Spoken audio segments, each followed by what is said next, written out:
Hello guys, welcome to our YouTube channel. ఏ మంత్రం వేశాడే 3 పార్ట్స్ వీడియో చూసిన తర్వాత ఈ వీడియో చూడండి. ఏ మంత్రం వేశాడే పార్ట్ 4. ఆ క్షణం ఏం చేయాలో కూడా పాలుపోదు అభికి. అంతా మరచి జస్ట్ చూస్తూ ఉండిపోతాడు తన వైపే. రిషిత మాటల్లో ఉన్న కోపం తన మొహంలో లేదు. కేవలం అమాయకత్వం మాత్రమే కనిపిస్తోంది అభికి. తను ఇప్పటి వరకు రిషిని చూసింది అంతా అబద్ధం అని చెప్తోంది అభి మనసు. కానీ అది నిజం అని నమ్మడానికి తన మైండ్ అస్సలు ఒప్పుకోవడం లేదు.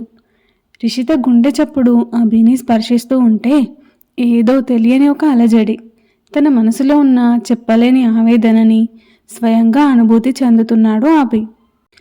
అంతా మరచి ఒక క్షణం పాటు రెప్ప కూడా మూయకుండా రిషితనే చూస్తూ ఉన్నాడు. ఇలా ఏదేదో ఆలోచిస్తూ అభి ఒక్కసారిగా ఈ లోకంలోకి వచ్చి తన చెయ్యి ఫోర్స్గా తన వైపుకు లాక్కున్నాడు. ఛీ అని అసహించుకుంటూ గట్టిగా డోర్ తీసి బయటకు దిగాడు. కర్మరా బాబు, ఇప్పుడు ఏం చేయాలి? నైట్ అంతా ఎలా ఈ అమ్మాయితో? ఛ, పోనీ ఎక్కడైనా డ్రాప్ చేద్దామంటే ఎక్కడని డ్రాప్ చేయాలి అని ఆలోచిస్తూ తన ఫ్రెండ్కి ఫోన్ చేస్తూ ఉన్నాడు. కానీ అతను లిఫ్ట్ చేయకపోవడంతో ఇంకా ఎక్కువగా చిరాకు పడుతూ ఉన్నాడు. పోనీ ఇంటికి తీసుకువెళ్తే? ఇలాంటి అమ్మాయి ఇంట్లోకి అడుగు పెడితే అమ్మో ఇంకేమైనా ఉందా? నానమ్మ చంపేస్తుంది. ఇప్పుడు ఏం చేయాలరా బాబు అని ఆలోచించి మళ్ళీ ఒకసారి లేపడానికి ట్రై చేశాడు. కానీ రిషిత ఎంతకు లేవట్లేదు. చా, కొంచెం కూడా మేనేజ్ లేకుండా ఇలా పడుకుంది అసలు. అది కూడా ఎవరో తెలియని వాళ్ళ కారులో. ఉఫ్, ఇలాంటి అమ్మాయిని నేను ఎక్కడా చూడలేదు. ఇప్పుడు ఎలా వదిలించుకోవాలరా భగవంతుడా అని తల పట్టుకున్నాడు అభి. ఏం చేయాలో అర్థం కాక ఒకసారి దీక్షకి ఫోన్ ట్రై చేద్దాం, ఏదైనా ఐడియా ఇస్తుందేమో అనుకుంటూ ఫోన్ చేసి విషయం అంతా చెప్పాడు. అంతా విన్న దీక్ష మాట్లాడుతూ, రే అన్నయ్య, ఎంత కాదనుకున్నా అమ్మాయి రా పాపం, రోడ్డు మీద వదిలేయకూడదు. ఒక పని చెయ్యి, మన ఇంటికి తీసుకొని వచ్చేసేయి. నానమ్మ ఇప్పుడు పడుకుంది కదా, తెల్లవారేసరికి ఎలాగో ఆ అమ్మాయిని లేపి పంపించేద్దాం, ఏమంటావు అంది దీక్ష ఐడియా ఇచ్చి. నాకు ఆలోచన వచ్చిందిరా, కానీ ఇలాంటి అమ్మాయిని ఇంటికి ఎలా? నానమ్మకి తెలిస్తే అన్నాడు తల పట్టుకుని. రే, 2 నిమిషాలు చూసి ఆ అమ్మాయి ఇలాంటిదో నువ్వెలా చెప్పగలవురా? నిజం తెలియకుండా ఎవరి గురించి అలా తప్పుగా మాట్లాడకూడదు. నువ్వు సైలెంట్గా ఆ అమ్మాయిని ఇంటికి తీసుకొని వచ్చేసేయి, అంతే, ఇంకేం మాట్లాడకు. మిగతాదంతా తర్వాత చూసుకుందాం అని చెప్పేసి మరో మాటకు తావివ్వకుండా ఫోన్ కట్ చేసింది దీక్ష.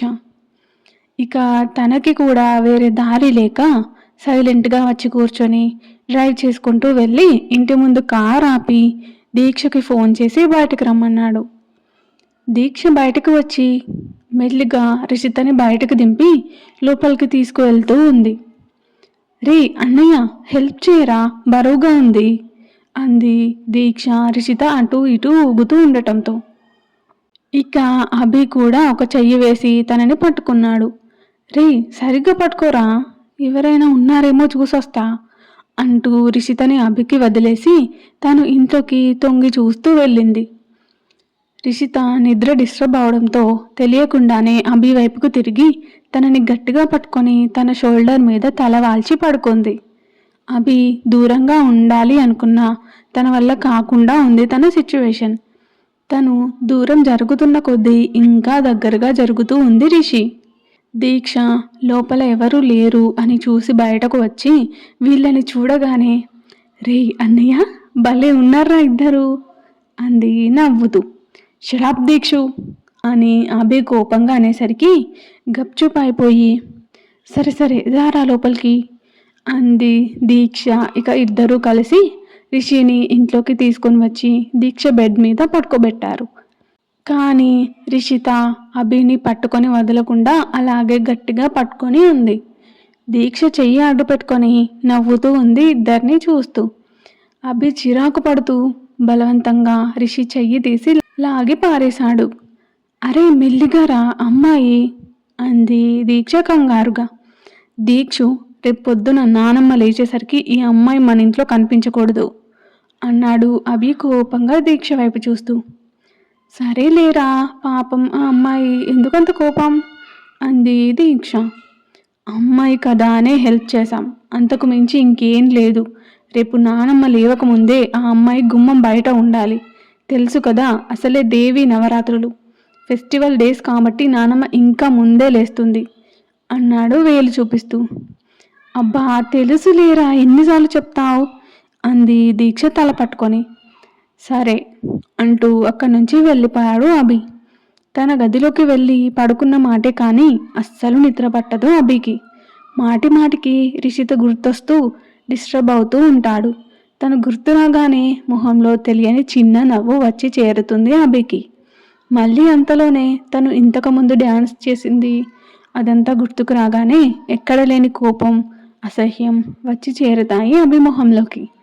ఇలా కొంచెం ఇష్టం, కొంచెం అసహ్యంతో చాలా చాలా డిస్టర్బ్ అయ్యి ఎప్పటికో పడుకుంటాడు అభి. ఈ పార్ట్ ఇంతటితో పూర్తయిపోయింది. కథ మాత్రం ఇంకా ఉంది. Thank you for watching guys. Story కనుక మీకు నచ్చినట్లయితే మన ఛానల్ని సబ్స్క్రైబ్ చేసుకొని బెల్ ఐకాన్ని ఆన్లో పెట్టుకోండి. అలాగే స్టోరీని లైక్ చేసి షేర్ చేసి కామెంట్ చేయడం మర్చిపోకండి.